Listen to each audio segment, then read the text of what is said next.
Good morning, everyone. I hope everyone is having a good day. My name is Jody Huang, and I'm the Community Relations Officer of the board. And so I would like to first greet everyone Happy Lunar New Year, and I'll introduce you to Miss Vicky McCrae.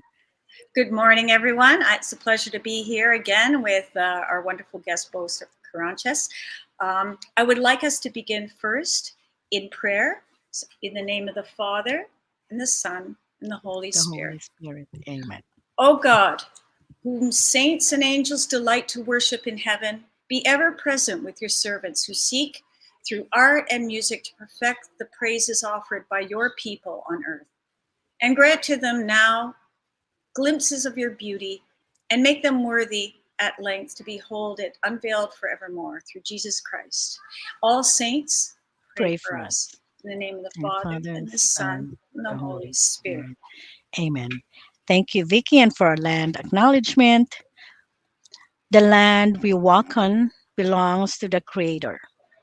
Earth does not belong to humanity, but rather, humanity is part of the earth. The land was created to be enjoyed by all living beings, a principle reflected in the dish with one spoon covenant, taking only what we need to preserve our earth for future generations, leaving some for others as a sign of our respect and caring, and keeping it clean by revitalizing the land to sustain generations to come.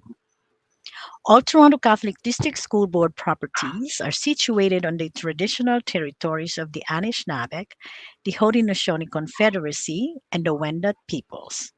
We recognize that the land covered by Treaty 13 is held by the Mississaugas of the Credit First Nation. We also listen to the echoes of their prayers to the Creator and respect the beauty of Mother Earth while striving to learn and draw wisdom from First Nations, Inuit, and Métis traditions. Good morning again, everyone. So we are very excited to welcome our guest today for our Lunar New Year presentation. And why don't we have now Bo Karantjas to introduce herself? Hi, everyone. So, yes, thank you very much, Vicky and Jody. My name is Bo, and this is my second year doing this workshop for Lunar New Year, and I'm very honored to be here again. I hope you remember me from last year. Either way, I'm excited to do this with you again today. So it's a special time of year. We're talking about Lunar New Year today, and it's not just special for Asian people, but also people who are non-Asian and people from all different backgrounds. And so everyone joining us today can make really meaningful connections to this holiday, and I will tell you why. So Vicky is going to help me by putting up some slides that I prepared for you today. There we go. So we have, that's Lunar New Year. This is the music workshop. And I will now go to my next slide. Some of you may or may not remember what Lunar New Year is all about, maybe from different classroom teachings or from last year when I spoke to you about it, but I'll refresh your memory.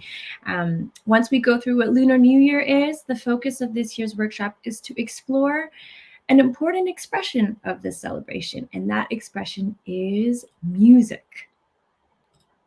Together, we'll learn about how you can create music to show off the animal of this year's Chinese zodiac.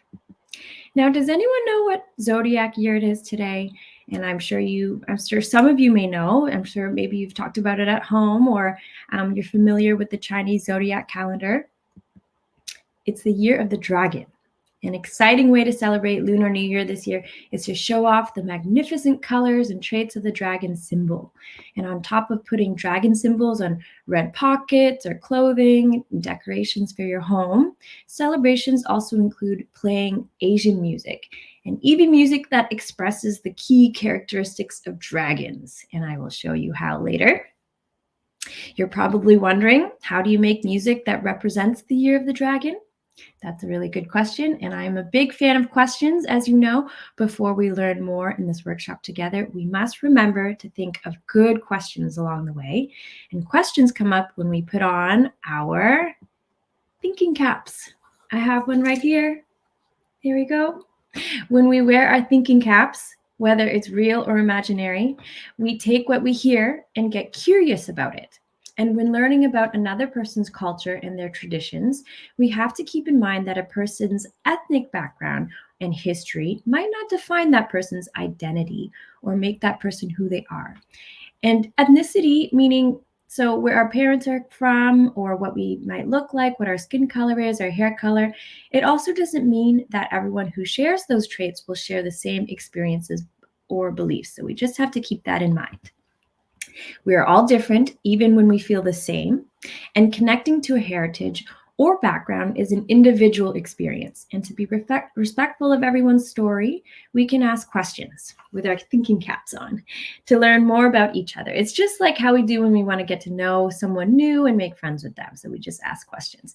And today I'm going to use an inquisitive mindset or thinking cap to show how Lunar New Year means different things to everyone. And that while some traditions and practices are shared, all types of Asian people and non-Asian people can celebrate differently and identify with their heritage in their own way, especially here in Canada. Okay, so let's get to asking. The first question you might have in mind is, who am I? And why am I the best person to take you on this Lunar New Year journey? So just like the story of you, my story is unique. I'm a public speaker, a pianist. I have 3 kids. You might not have 3 kids just yet, but like many of you, I identify as Canadian. And in my case, a second generation Chinese Canadian. And I know a lot about music because I was a trained pianist when I was 8 and started competing really young. And then I played first violinist in an orchestra when I was 9, and then went on to play other instruments like guitar and clarinet and trumpet. So I know a little bit about music. And the reason why is because I was born into this world of music and arts. My parents were musicians and composers and professors of music. And this made my upbringing very special. Both of my parents were a bit like anomalies, which means something that goes against normal or goes against what is expected. They decided to become musicians and composers at a time when it wasn't popular for Chinese people to make music in Canada. But with perseverance, they became successful in the music industry, and many of their pieces have influences from their native Asian background. And through their music and through their stories, I learned about my Chinese heritage, about Lunar New Year, about the Year of the Dragon, and most importantly, I learned about music. There they are. Okay, my next question you might have, if you're thinking about questions and having this inquisitive mindset like me, would be, why does this matter? Why does my story matter? My story matters because like many of the friends listening here, you might be able to relate to a few things. Maybe you were born in Canada and live a Canadian lifestyle like me. Maybe you go ice skating or tobogganing or skiing in these Canadian winter months. Maybe you enjoy poutine, which is very popular, a Canadian food. Maybe you take the TTC, very Canadian.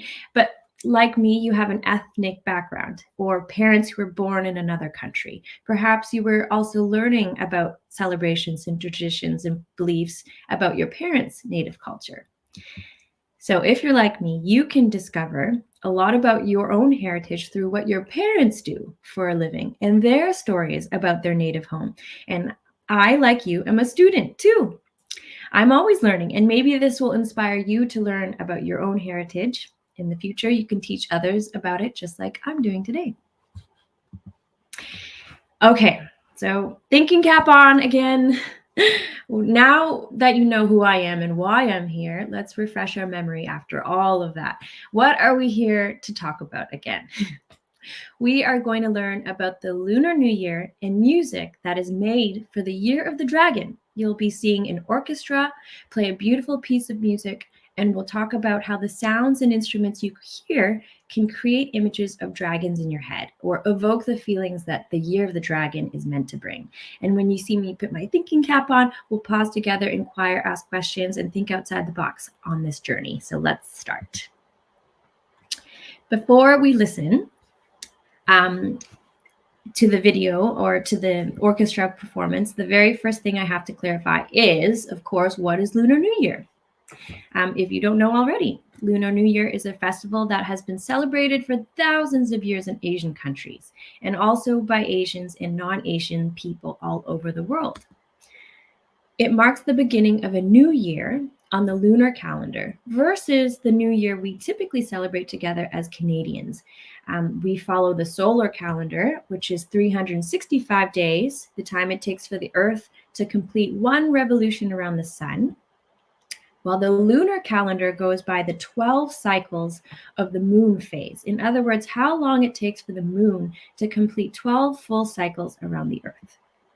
It's also referred to as Spring Festival because it marks the end of winter and the beginning of spring. And this Lunar New Year happens to land on Saturday, February 10th, the day of the new moon. And I've come to learn that Lunar New Year is celebrated differently all over the world. Traditionally, in native Asian countries, Lunar New Year's Eve and New Year's Day are reserved for family celebrations. And everyone takes holidays, just like we do over Christmas and New Year's. They go to various religious ceremonies honoring ancestors. On New Year's Day, family members receive red envelopes containing small amounts of money called lai si. And another tradition is to clean your house and wear new clothes. And if it's red, it's even better, brings good luck. I'm wearing, this is called a qipao in Mandarin. It's a traditional Chinese gown. If it was red, it might bring me more luck, but green is also lucky too. So hopefully I get some of that. Some of the traditions that are also followed in diaspora countries like Canada, also known as a melting pot, where many people of all different cultures live side by side. In these countries, these Asian traditions are also practiced by non-Asian people. So you might have a Chinese meal over Lunar New Year, even if you're not Asian. But of course, even if you are an Asian person in Canada, you might not even celebrate it at all. And that's okay too, because every individual is different. Now, how do cities celebrate? Cities also celebrate Lunar New Year by showing dances and fireworks, lanterns, all over the town. It marks the festival. These are just among the few of the traditional practices cities would demonstrate over Lunar New Year.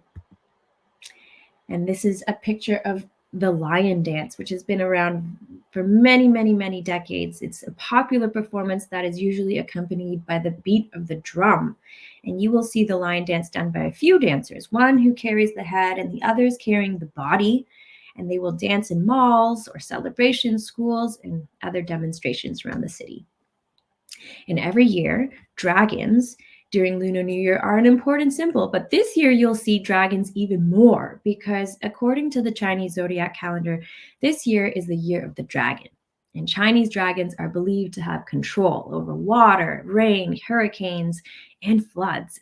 And they obviously are very powerful in this way. They're strong, they bring good luck, and some native Asian people believe that showing off the dragon symbol during festivals and celebrations will drive away evil spirits and usher in good luck and blessings for the community. So you might have guessed I would put my thinking cap on now because I also didn't know very much about the year of the dragon and what it all meant. So the first question I had during this study was, what is the year of the dragon and how does the Chinese zodiac calendar work? The Chinese zodiac calendar originates from China and reflects the ideas or the philosophies from a really long time ago. There are many Asian cultures that use a version of the Chinese zodiac calendar, not just those who are Chinese. So we just have to keep that in mind. But in this workshop, I'll talk specifically about the Chinese zodiac. The history of the Chinese zodiac begins with a legend about this jade emperor who held a contest on his birthday for animals across the land in heaven. All animals were invited to participate in a race across a rapid river current and get to the finish line on the shore on his birthday. He says, enter to win this big contest on my birthday. And only the first 12 animals to reach the shore would win and be made powerful generals who would later become the 12 animals in the Chinese zodiac calendar. And the order of this lunar calendar is the order of the animals who won the race. The first to win was the rat, and then the ox, tiger, rabbit, dragon, which is the 5th year we are in, snake, horse, goat, monkey, rooster, dog, and pig. The 12 animals represent each year in a 12-year cycle, starting with the rat. And after all the 12 animals are cycled through, it begins all over again with the year of the rat. And I am born in the year of the rabbit. I read that it's a lucky animal who's peaceful and doesn't like to argue, and that definitely sounds like me. But you can look up your own zodiac animal by searching this online with a parent or a caregiver, and you can see if the characteristics of that animal is like you. And this year, we're in the year of the dragon. It's the fifth animal, like I said, in the Chinese zodiac cycle. And the dragon is one of the most extraordinary mythical creatures and symbols for Native Asian people around the world. People born in the year of the dragon are said to be destined for good fortune and greatness. Dragons represent good luck, intelligence, charisma, optimism, strength, and health, and very powerful traits of a leader, a natural born adventurer, a risk taker. So if you are 12 this year, or 24, or 36, 48, or 60, you are born in the year of the dragon. So this is your year, and it's supposed to be very lucky for you. Thinking cap on, if you're born in the year of the dragon, is your personality like that of a dragon? So after this workshop, you can test the Chinese zodiac system and ask your friends or your family or your teacher if you share the traits of a very powerful dragon, and see if the connection between your zodiac sign and your personality are true. Okay, now that we know that dragons are this important symbol during Lunar New Year, let's explore how composers or people who write music fuse the symbols and stories of dragons into music.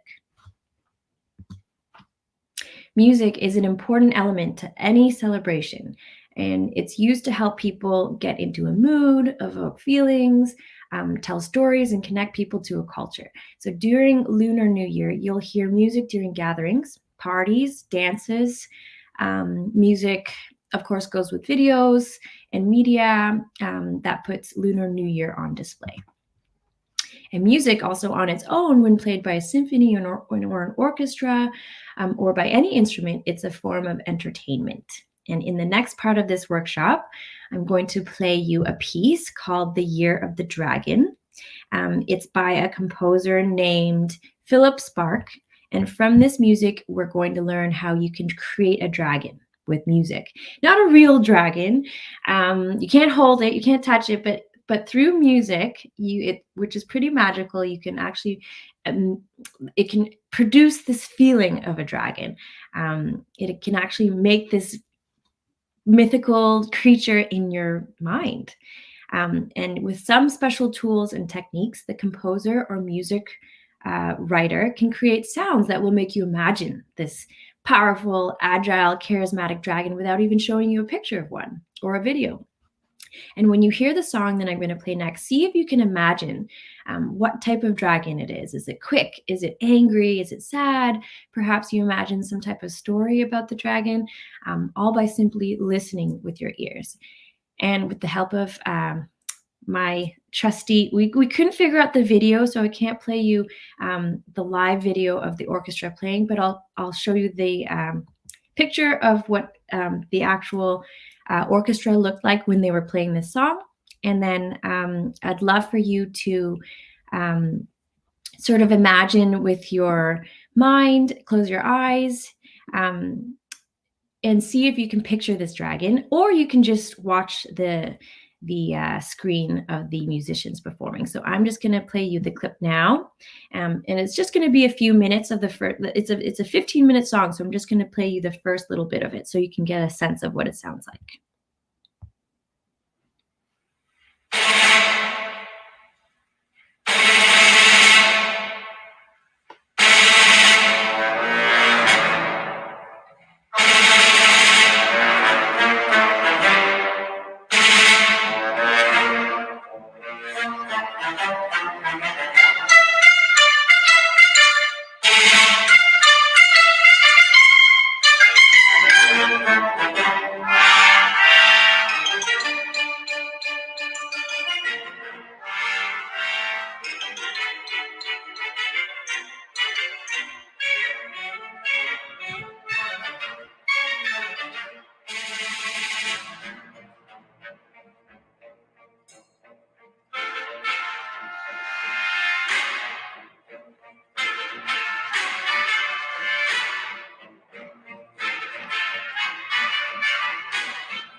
Okay, so this was The Year of the Dragon by Philip Spark. It's a really beautiful piece.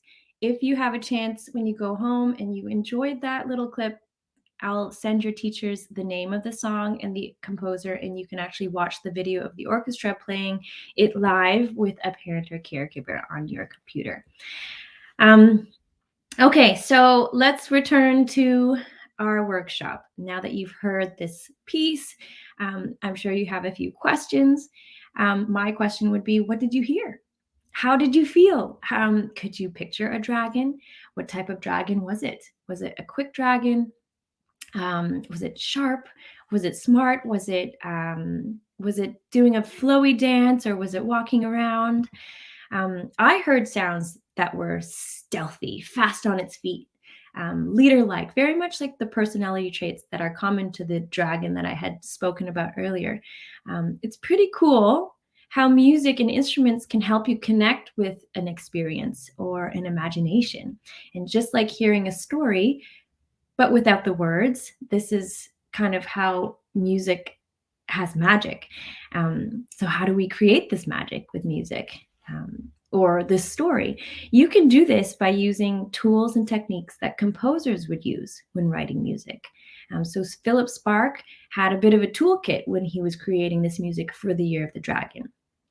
When you write like him, when you write music as a job, sometimes it's for movies or media or just for entertainment. But even if you're writing music for fun, there are rules and guidelines and even math that can be followed to make a successful piece of music like the one you just heard by Philip Spark. Okay, so here's the fun part of the workshop.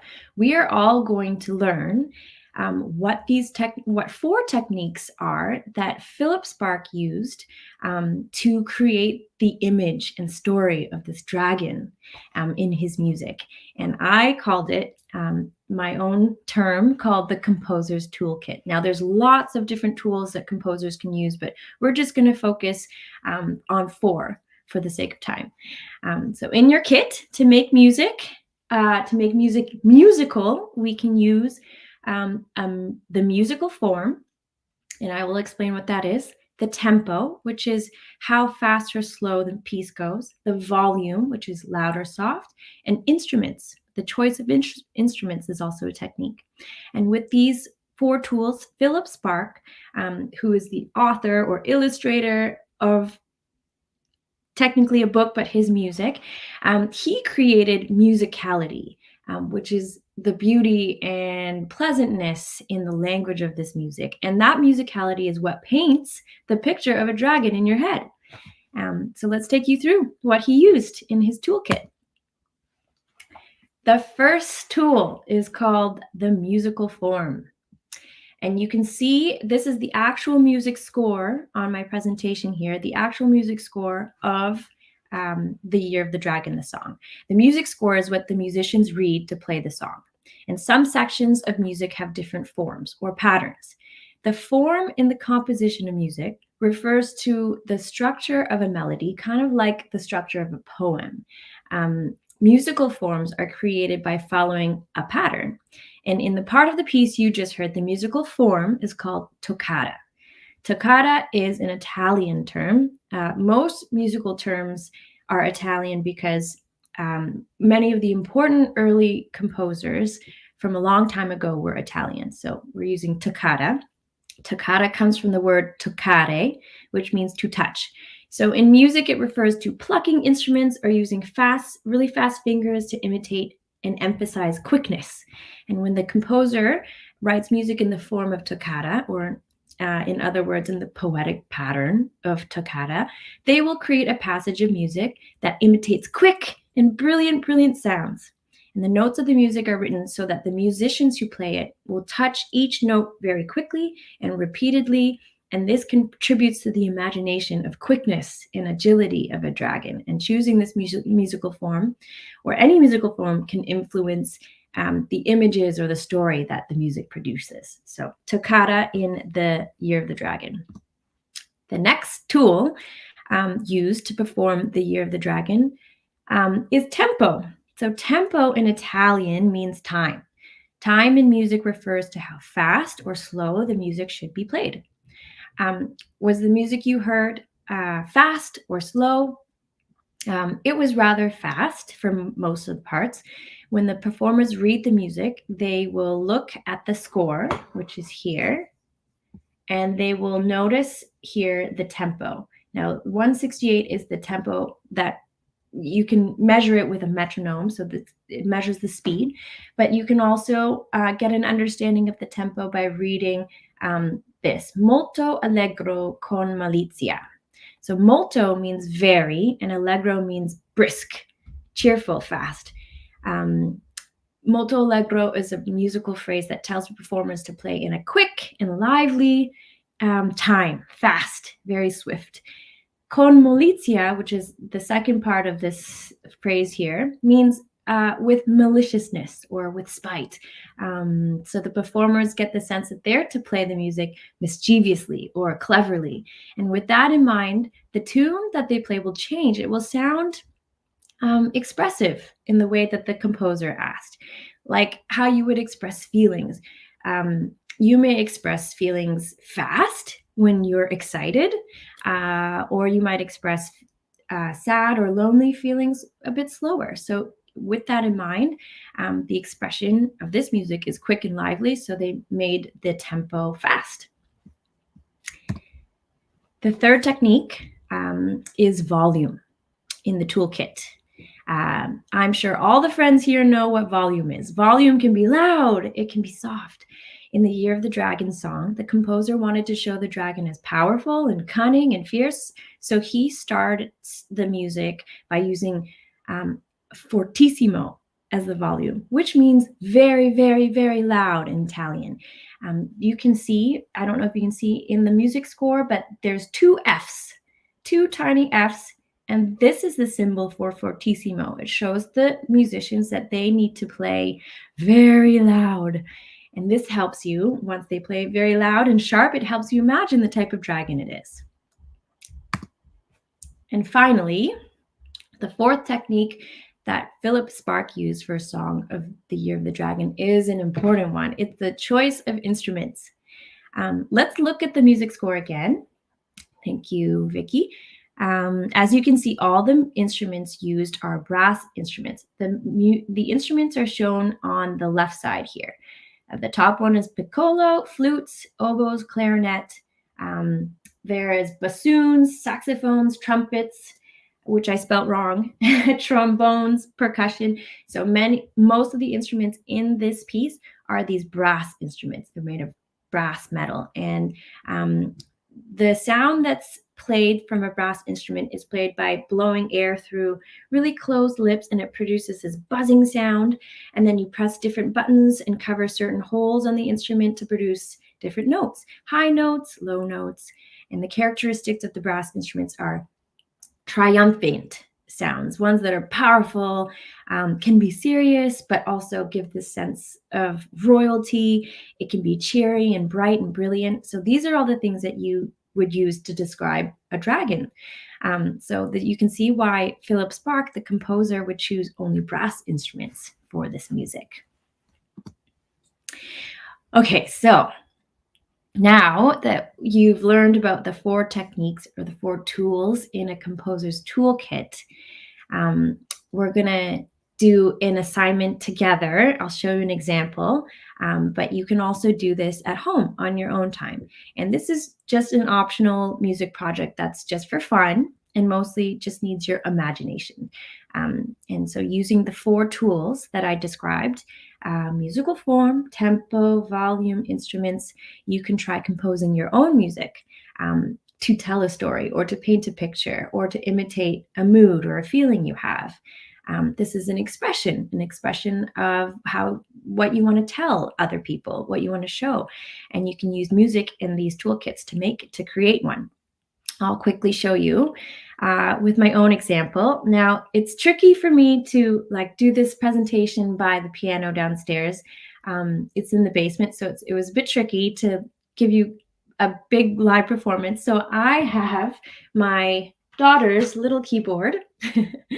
And I'll show you with this keyboard a very simple, it's very simple compared to the music you heard today, that's for sure. But it's just so that you have an idea of how easy it is to make music with this toolkit.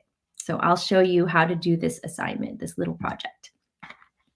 Okay, so the first thing to do is write down what you want to tell, what story you want to tell, what you want to show. Is it an animal? Is it a mood? Is it a thing, an object?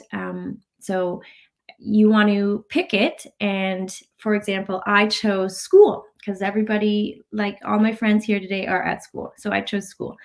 And once you pick the topic of your song, you'll then write a few things or think of a few things to describe school and what it means. So what does school mean to me? When I imagine, so I put my thinking cap on, I'm inquisitive. What does school mean? School, I think of doing something every day, repeating my routine. Wake up, walk to school, learn, walk home. Or walk down the hall, go to class. Bell rings, walk down the hall, go to class. Bell rings. A student doing a school routine will go round and round, repeating many of the same things every day.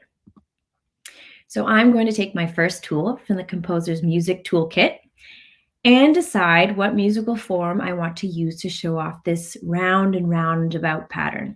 I know that in musical forms, a pattern that repeats itself is called rondo. Rondo, which sounds like round, is a musical form that goes round and round. We learned earlier about toccata, a quick piece, fast-moving notes. Rondo is a musical form that will repeat a musical passage. So now outside of here, you might not know the terms of all the musical forms, so don't worry. You can just create your own name for your pattern. I'm going to choose rondo, and rondo is going to guide my music. So here I have an A, B, A, B, A, B pattern. This is going round and round. So when I play my song, I will play one note for A, and then I'll play another note for B. And then there I have chosen my musical form. Now the notes can decipher the pattern. So perhaps you play a C for this and then a D, and you go back to the C note and the D note, or it can also be determined by the beat. So the beat here, you can see this is the same beat for the pattern. So A, B, same beat.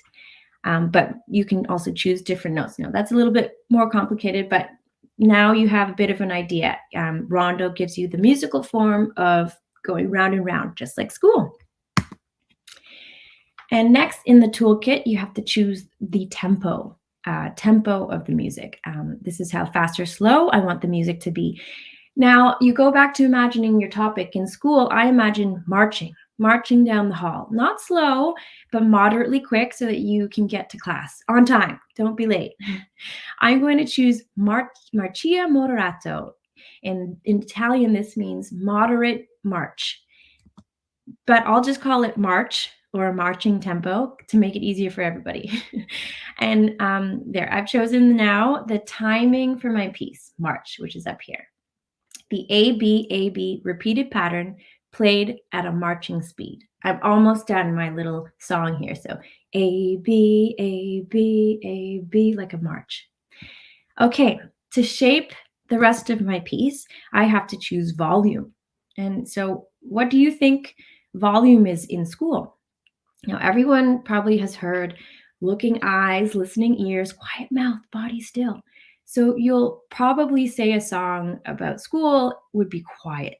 But actually, when I was thinking about it, I know that you guys can be loud too. I know that students like to have fun and the volume is loud, especially when you're marching down that hallway or playing at recess. So I'm going to put fortissimo or very loud on my first pattern, and then I'm going to put pianissimo for very soft, because when you're in class, it's got to be quiet. So the first pattern is going to show very loud. We're at recess, we're marching down the hall, and then we're in class, very soft. And then we repeat. We're at recess, we're marching down the hall, very loud, then we're going to go back to class, very soft. This is going to help help somebody listening, show them that students are marching down the hall, chatting really loudly, and then entering this class and having listening ears and quiet mouth and body still, and then being super quiet. Okay. Then finally, I have to take my last tool in my toolkit, my composer's toolkit, which is, let's see here. It is to complete the music, I need to choose instruments. Yes, that's one. So let me think about school and the instruments. Okay. There's one sound I remember from back in my school days when I used to go to school, and it is the bell, of course. The bell rings, go down the hall, go to class. Bell rings, go down the hall, go to class. Bell rings. And I chose the bell because this reminds me of school. Maybe it reminds you of school too. I'm also going to use my piano for the marching feet, or going to class, going down the hall, going to class. I'm going to use the piano. And I choose the piano as the composer because it reminds me of my own childhood. So when I used to play all the time. So to me, using a piano to be the example of kids, it works for me. I'm not sure if it works for you, but this is, you are the composer and I'm the composer. So this is what I decide. So here I'm going to use, so I didn't have a bell, and I'm going to play you the sound of a bell, which I recorded. It is the sound of a school bell, just so happens to be a one that you will hear in your own school. And then I'm going to show you how my piece turned out about school. And then, yeah, it might not be amazing, and we'll have a really good laugh if you don't imagine school together. But it just shows you how you can create something neat. Okay, so I'm gonna read my own music, and I have to toggle between this phone and my little keyboard. So please bear with me. Okay, here I go. School by Bo. Is the bell.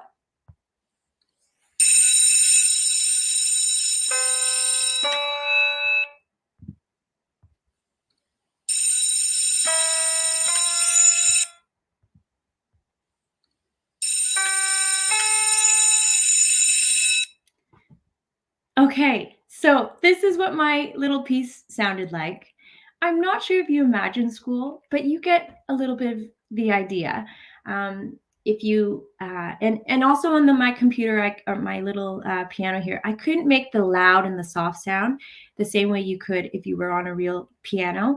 But this is what the music score would look like if I were to continue my piece about school. You need loud sounds and soft sounds. You need to choose the right instruments to give the person listening the idea of what you're trying to show. And then you have to use all the tools in your composer's toolkit. So the marching, the volume, the tempo, and the musical form, the repetitiveness, the repetitions. And so this is my song about school. And you can probably do a better job at home, but remember that you can always use these techniques for any idea that you have. And if you apply it to music making, even if it's with your hands drumming on the table, you can drum loudly or softly, or even if you have maybe your own little bell at home.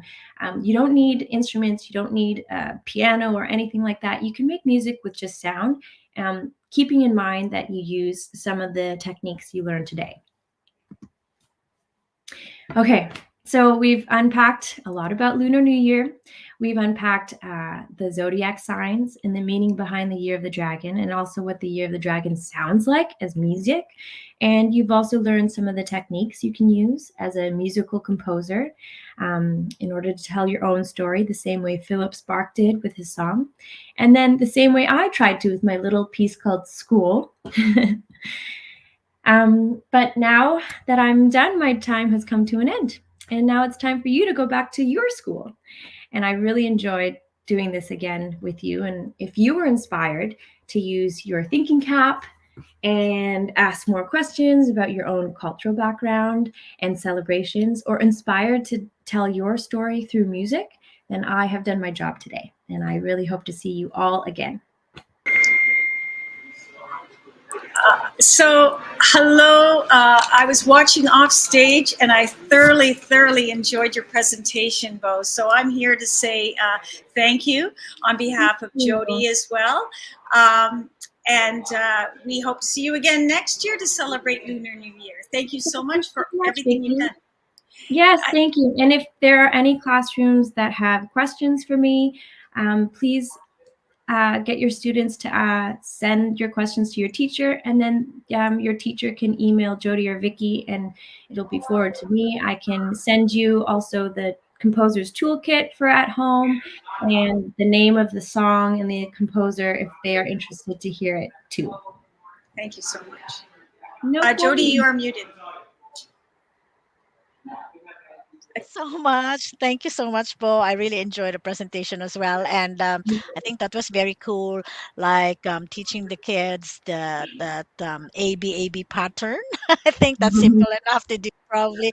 And to all our teachers, thanks very much. And those who had question if they would be able to again review the presentation or present it to their next class. Yes, I believe so. I think Vicky, we can they can go back to the StreamYard link, and so I they believe can. so.